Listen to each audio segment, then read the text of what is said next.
Assalamualaikum warahmatullahi wabarakatuh.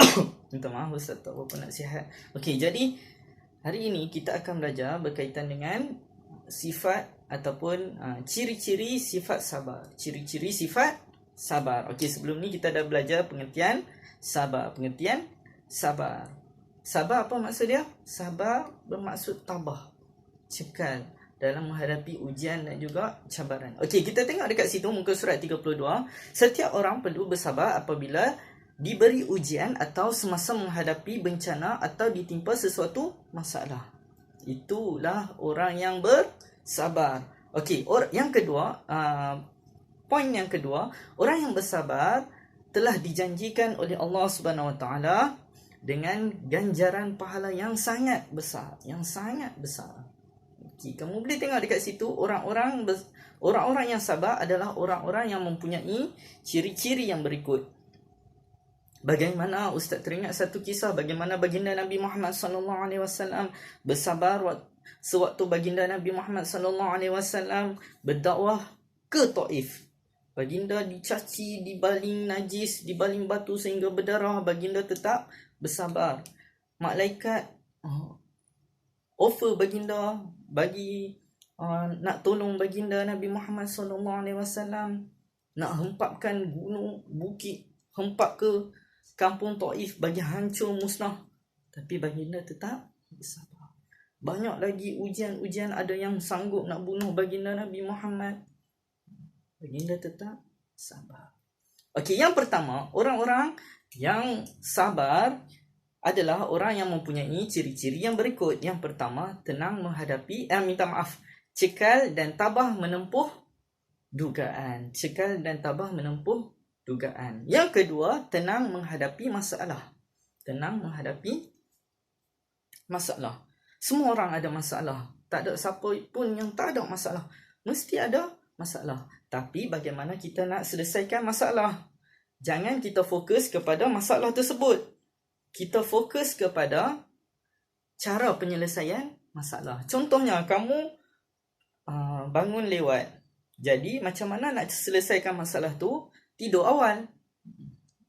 Early sleep, early rise. Bapa ustaz yang beritahu macam tu. Bapa ustaz cakap bahasa Inggeris. Early sleep, early rise. Kamu bangun lewat. Jadi, macam mana nak selesaikan masalah? Bangun awal. Jadi, kamu boleh masuk ke kelas. Okey, kamu tak pandai baca, beli buku, cuba baca.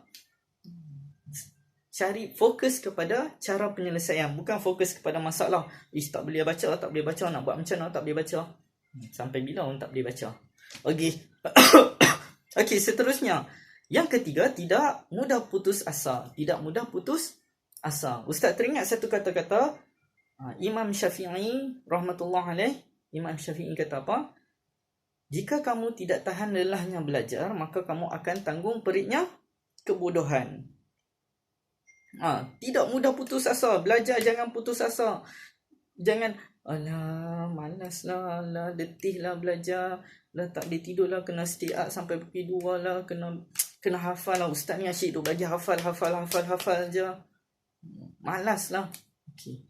Bila kamu tak tahan lelahnya belajar, penatnya belajar, maka kamu akan tanggung periknya kebodohan.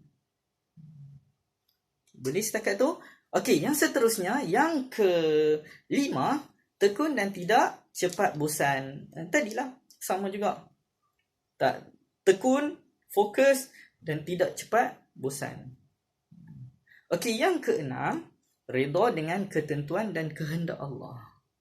Sebab tu, apa-apa yang kita buat, kita redha dan dengan ketentuan dan ketetapan daripada Allah Subhanahu Wa Taala. Contohnya, orang yang bunuh diri, sebenarnya dia dah tak redha dan dia tak percaya dengan qada dan qadar. Kenapa? Sebab dia dah melanggar hukum Allah dan fitrah manusia. Semua ni dah ditentukan ketetapan dan kehendak Allah, ketentuan kita. Tapi dia ambil nyawa dia tak percaya kepada rukun iman yang keenam, percaya kepada qada dan qadar. Jadi Bila dia bunuh diri, maksud dia telah tidak beriman kepada qada dan qadar lah. Dia tak redha dengan ketentuan dan ketetapan Allah Subhanahu Wa Taala. Okey.